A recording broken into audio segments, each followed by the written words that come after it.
투자가 감가상각보다 작은 케이스는 여러분 짐작하셨을 거라고 생각하는데 이 영역에서 나타나겠죠. 여기는 아니고요. 이 영역에서 나타납니다. 자, 보시죠. 왜 그러냐면 자본 스탁을 요만큼 다른 색깔을 써보겠습니다.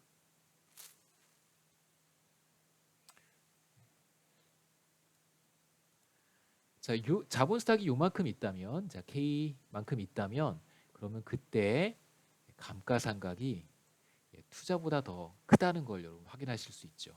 그래서 감가상각이 투자보다 더 큽니다. 그렇기 때문에 자본 스탁이 줄어들어야 되는 것이죠. 왜 그러냐면 T기와 T 플러스 1기 사이의 자본 스탁의 증가분이 투자 마이너스 감가상각인데 여기서 감가상각이 투자보다 더 크단 말이에요. 0보다 작습니다. 자, 그러면 1인당 자본 스탁은 줄어들어야겠죠. 그래서 얼마만큼 줄어드냐면 정확히 이 차이만큼 줄어듭니다. 그래서 이 차이만큼 줄어들겠죠. 그럼 그 다음 기의 자본 스탁은 어디쯤 있을 거라고 예상할 수 있냐면 이 차이만큼 줄어들어서 쭉 차이만큼이겠죠. 그러면 다음 기의 자본 스탁은 여기쯤 있을 거예요. 그러니까 우리가 그냥 K 프라임이라고 해보겠습니다. 그러니까 마찬가지 같은 논리로 설명을 하면 다음 기의 자본 스탁이 K 프라임이 되었을 때 이때의 투자는 요만큼이고 그때의 감가상각은 더 큽니다. 그럼 마찬가지로 투자가 감가상각보다 작으니까 또 이만큼 자본 스탁이 줄어들겠죠. 요만큼 또 줄어들어서 그 다음 기의 자본 스탁은 여기쯤 있을 것이고요. 자본 스탁이 여기에 위치했을 때 요만큼 있을 때 마찬가지로 감가상각이 요만큼 더 크단 말이에요. 투자보다. 그러면 감가상각은 다시 요만큼 줄어들게 되어 있어요. 그래서 계속해서 감가상각이 자본 스탁이 여기 영역에 있으면 투자보다 감가상각이 더 크기 때문에 곡선이 더 위에 있잖아요. 감가상각이 투자보다 더 크기 때문에 자본 스탁은 줄어들어서 어디에 근접하게 되냐면 다시 K스타에 근접하게 됩니다.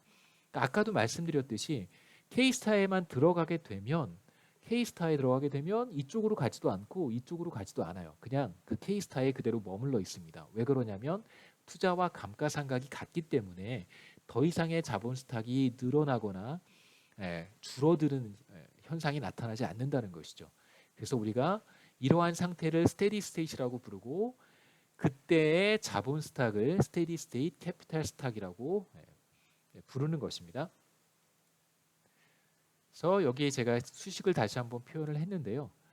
요 상황, 바로 요 상황이 요 점, 두 곡선이 만나는 점이죠. 두 곡선이 만나는 점을 이렇게 제가 표현을 했습니다. 그래서 투자와 감가상각이 같아지는 점. 그래서 이 투자 곡선과 감가상각 곡선이 만나는 점, 여기서의 K를 우리가 찾을 수 있겠죠. 단순한 방정식입니다. 다시 말씀드리면 어떤 K에서의 투자가 이거일 것이고요. 어떤 K인지 모르겠지만 그 다음에 어떤 K에서의 감가상각이 이거일 거예요. 그런데 그 K에서 이 둘이 같다면 우리는 이 식을 풀어서 K를 찾아낼 수 있습니다. 그럼 이 K가 바로 이 K스타가 되는 것이죠. 그렇죠? 이 투자, 감가상각, 이 같아지는 이 식을 만족하는 K를 찾아라 라고 하면 바로 그게 스테디 스테이트 캐피탈 스탁을 찾아라 이 말과 같은 말입니다.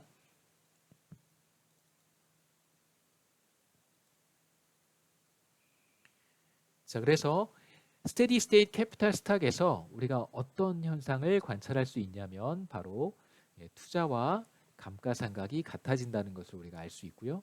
그러면 1인당 자본 스탁은 더 이상 변하지 않습니다. 그래서 어떤 이카노미가 1인당 자본 스탁 수준이 K스타가 되면 K스타에 도달하게 되면 1인당 자본 스탁은 더 이상 변하지 않겠죠. 자, 그 다음에 우리가 지금 보고 있는 솔로우 성장 모형에서의 정상 상태라고 하는 것은 스테디 스테이트는 안정적입니다. 이 안정적이라는 것이 무엇이냐면 우리가 이런 상황도 사실 생각해 볼 수 있어요. 그러니까 다시 그림으로 한번 돌아가 보죠. 자, 그림에서 보시면 만약에 여기 어디에 자본 스탁이 있으면 이렇게 수렴하지만 자본 스탁이 여기 바깥에 딱 떨어지면 이쪽으로 갈 수도 있겠죠. 이런 상황은 존재할 수도 있잖아요. 그렇죠? 만약에 자본 스탁이 여기 바깥에 떨어지면 저쪽으로 갈 수도 있습니다. 자, 그런데 우리의 솔로우 성장 모형에서는 자본 스탁이 어디에 떨어지든 여기에 떨어지든 여기에 떨어지든 여기에 떨어지든 어디에 떨어지든 반드시 다 어디로 수렴하냐면 이 K스타 방향으로 수렴하게 되어 있어요. 이러한 스테디 스테이트를 이제 우리가 스테이블하다, 뭐 안정적이다 이렇게 표현을 합니다. 혹은 실제로 그 저개발 국가에 대한 그 스터디를 이렇게 보면 그 여러분 그 책 혹시 읽어보셨는지 모르겠는데 작년에 노벨 경제학상을 받은 그 누구죠? 에스터 듀플로하고 베너지 두 사람이 쓴 그 푸어 이코노믹스라고 하는 책이 있는데요. 푸어 이코노믹스에 보시면 뭐 읽어보셨을 거라고 생각을 합니다만 이런 어떤 그 생산함수를 이렇게 가정을 해요.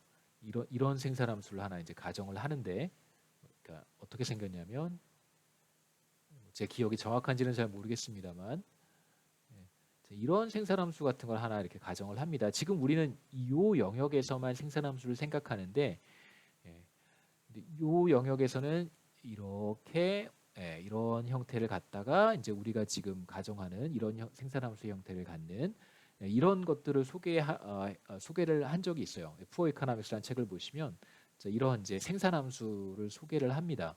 자, 이런 경우에는 이 생산함수를 어떨 때 사용하냐면요. 실제로 경제가 정상적으로 성장을 하면 우리가 이런 스테디 스테이트에 도달할 수 있다고 지금 얘기를 하는 거잖아요. 이런 스테디 스테이트에. 그런데 생산함수가 우리처럼 이렇게 올라가는 게 아니라 처음에 이렇게 올라가다가 이렇게 한번 꺾이면 이런 생산함수는 스테디 스테이트라고 하는 상태가 두 군데 존재할 수 있습니다. 그래서 자본 스탁이 매우 적은 상태에서는 여기 어디에 이렇게 머물러 있는 그런 상황이 벌어질 수 있는 것이죠. 제가 조금 더 자세히 설명을 해드리면 제가 한 가지 빠뜨린 게 있어서 요거 다시 보고 제가 아까 그 듀플로하고 베너지 앤 듀플로에 대한 이야기를 다시 한번 해보겠습니다. 자, 하나 제가 빠뜨려서 요거 설명해 드리고요. 1인당 자본 스탁이 스테디 스테이트에서 K스타라고 했었는데 만약에 이러한 자본 스탁 수준을 유지한다면 그때 1인당 GDP는 어떻게 결정이 되냐면요. 이 생산함수를 따라서 이렇게 결정이 되겠죠. 그렇죠? 이게 바로 1인당 GDP인데 1인당 GDP는 바로 정상 상태에서 스테디 스테이트에서의 1인당 GDP가 됩니다. 이렇게 쉽게 찾을 수 있겠죠. 생산함수를 통해서. 그러면 우리가 지금 생각하는 어떤 이코노미는 스테디 스테이트에 있을 것이고 이만큼을 투자하고 또 똑같이 이만큼이 감가상각 될 것이고요. 그다음에 이만큼을 이제 소비에 사용할 것입니다. 생산함수를 이용하면 이제 이게 1인당 GDP가 되는 것이죠.